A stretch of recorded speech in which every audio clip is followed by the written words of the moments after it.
কোনোবাই ঘৰ বিক্ৰী কৰি ঘৰৰ পইচা আকৌ নুলিয়াব নেকি? গতিকে কংগ্ৰেছ দলৰ পৰা যদি কোনোবা জিকে তেওঁলোকে কি কৰিব? ৰাইজক বিক্ৰী কৰিব, কাৰণ তেওঁলোকে ইতিমধ্যে টকা দি টিকট কিনি আনিছে।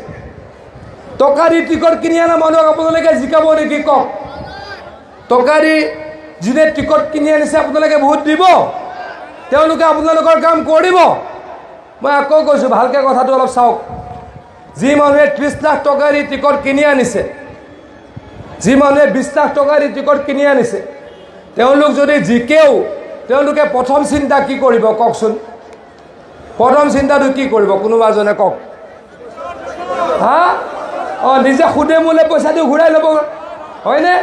30 লাখত 60 লাখ কাৰ পইচা গ'ল চিন্তা কৰক। এতিয়া কাৰ পইচা খাব? টকা কাৰ খাব? টকা কাৰ খাব? MGNৰেগাৰ টকা খাব, হয়নে নহয় কওক? 15 ফাইনেন্সৰ টকা খাব, হয়নে? গতিকে ৰাইজৰ কাম নহ'ব। গতিকে ৰাইজৰ কাম হ'বলৈ কাক ভোট দিব লাগিব? বিজেপি আৰু AGPৰ মিত্ৰজোঁটৰ প্ৰাৰ্থীক ভোট দিব লাগিব। দিব নে নিদিব কওক? সঁচাকৈ দিবতো? সঁচাকৈ